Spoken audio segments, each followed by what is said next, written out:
So I'm out here with Jose. Jose, how old are you?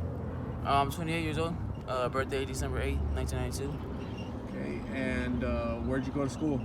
Went to school a few places, moving around. Started moving around a lot around middle school. So I've been in the Glendale area, El Mirage, Dysart, back to Westside, Phoenix. Went to Colorado for like a year and a half, and yeah, so moving around in a lot of places. And when did you get started with smoking blues? I didn't start smoking blues till a pretty late age, because around the age 18, I got introduced to Percocets, the real Percocets, subscribed, the green ones, the 15s, the 30s, the pinks, all that, I did them all. But there was one day some guy brought me a fake one, and those are the fentanyl ones. One guy brought me one day, I sniffed them like I usually did, just cut a straw, crush them down, and straight shoot it up. Like, not shooting the veins, but shoot it up my nose, sniffing. And after I took that one, I felt like I almost overdosed, almost fainted. So I didn't faint and overdose though, but after that, I felt good. So after that, I wanted that feeling again and again and again. So after I got that one taste of the fentanyl, it started after that. So around 21, 22 was the age I started that, when they first came out here in Phoenix. And how did you get introduced? Was it friends, at a party, school? I got introduced to the Percocets, the real Percocets, when I was 18, of a girl I was talking to. A girl I knew, wasn't talking to, it was a girl I knew.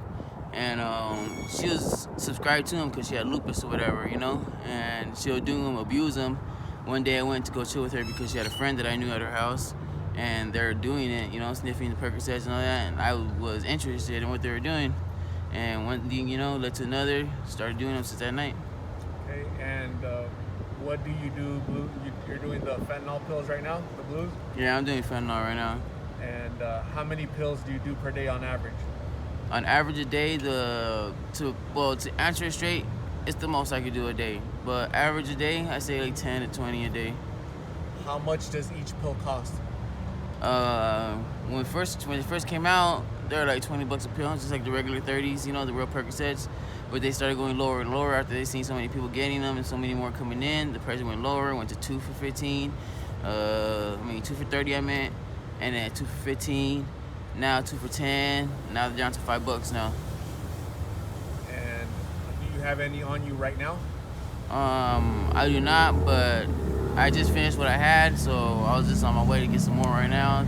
Sadly, yes, I know, but yeah, I have to fix my, have to get my fix, so I don't go withdraw, so I don't feel bad, back aching, stuff like that. And when do you plan on getting treatment? To be honest, I tried to get treatment the beginning of this year. I went to detox out there in Apache Junction. I went for a good month. 7 days of one full week is for detox, so you could get a good mindset, clean mindset, you can start fresh and you don't have to fiend for it or crave it or anything, so you have to stay there 7 days. I stayed my 7 days. I was there for a good month after that, and just coming out in the streets again, not having support, not having a place to stay or nothing, all that, just led one thing to another. Like, just one pill, one went to two went to 4, and so on and so forth. So yeah, I try to slow down, but I just can't. Do you talk to any of your family? I don't talk to no family right now. No contact with my mother, no contact with my brother, no contact with my sisters except one, and that's about it. And my sister is the one that don't judge me for nothing like that, and so yeah, it's the only one I talk to. Just one sister. That's it. Sadly to say, but yeah, I barely started talking to her last week, so I haven't talked to any of them since a little before New Year's. And have you ever experienced any overdoses or anything bad like that happening to you? No, thank God I haven't experienced no overdoses. Thank God. So, but other than that, yeah, nothing where it got me sick or vomiting or nauseous. None of that. And is it violent out here? Any crazy stuff happening out here in the streets?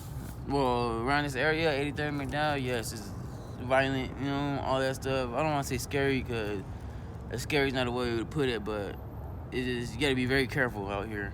Who you talk to, who you mess with, who you deal with, this and that, because everybody will turn their back on you on that just for that one pill or just for that $1 bill. They'll turn their face on you just for that. You might think they're your friend or whatever you want to call it, your brother, your boy, whatever. But nah, it's not like that when you come out here into the pill game. It's not like that at all. No one's your boy, no one's your friend, no one's your homie. It's just acquaintances, and they just need you if you need something. And that's all it is. How do you make money to get pills? I usually sell them, but February I experienced a bad month where I got robbed. I didn't get robbed. I just left my 100 pills in my coat, and I left my coat somewhere, and I just took a major loss. So lucky I had enough money to get another pack. Well, it was a 50. It wasn't 100. It was a 50. But I ended up getting set up by some female, and yeah, I got robbed that day for my 50 pack. Beginning of March, I got my other 50. I sold like 20 something out of it, but I ended up selling to someone that I knew, and so-called friend, you want to say, but I sold him some. He wanted to sit next to me. Weirdly, he wanted to sit next to me. He seen where I kept my pills, in a little small pocket of your jeans. He seen where I put it. We smoked together. Sat fucking dumb of me. I slumped. Slumped is like you're smoking and like you're just passing out slowly, and you pass out for a couple minutes. And when I woke up, he wasn't there no more. When I checked for myself, it was long gone. No more pills no more. So that was for March.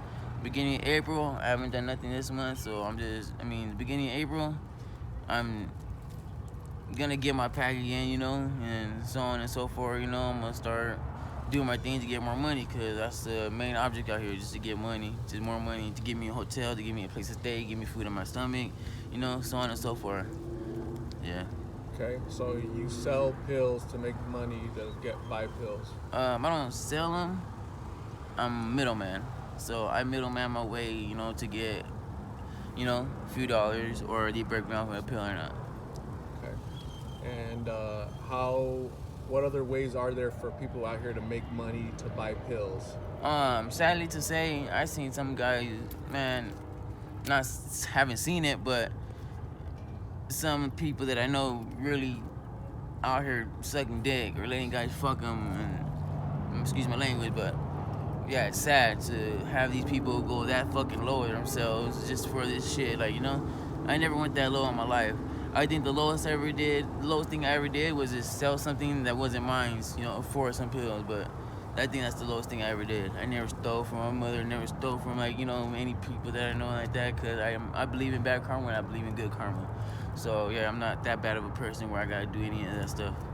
So you're saying guys are out here doing that? Guys, girls, it's crazy out here, man. Sadly, I never experienced any of this in my life. I never knew really how there were really prostitutes or hookers and like that until I really became homeless and seen the real world as it is. And yeah, it's real out here. What advice would you give to young folks out there thinking about being cool and trying pills at a party with friends? What advice would you give them? One advice I would say, if you haven't done it, don't do it at all.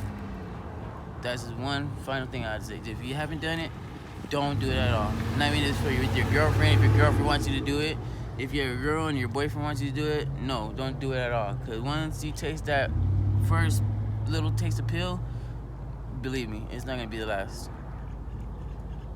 All right, well, we wish you the best of luck. Be careful out here. Hopefully you go through treatment and you find success and change your life. God. No, I will. I know I'm better than this. Like as you can look at me, I'm not like one of these people that are dirty out here. I keep it clean out here. Like I'm not. I care about myself. I care about my image, everything. So I'm not that bad into it, and I think I won't be that into it. So I care about my image still. I care about how I look, all that stuff. So I'm not out here bummy looking. I'm not out here ripped clothes, any of that. I can't go out here panhandle because I still got pride in myself. To do all that stuff. So I know I got what it takes in me to, to do better, to get an idea again, to get all my documents, to get my job again. It's just hard with having no support. It's hard with having no home. It's hard having no people behind you, to support you. Like I said, it's hard. What type of support do you need? How can people help you? I say you really gotta have some family behind you, man. People say family ain't nothing, this and that. They get mad at their family, for little shit that happens, in their family, but it's family things, and family go through those type of things. But for them not to care about their kid or to not care about their cousin or something like that, that they know that they're on the drugs, this and that, I think that's sad.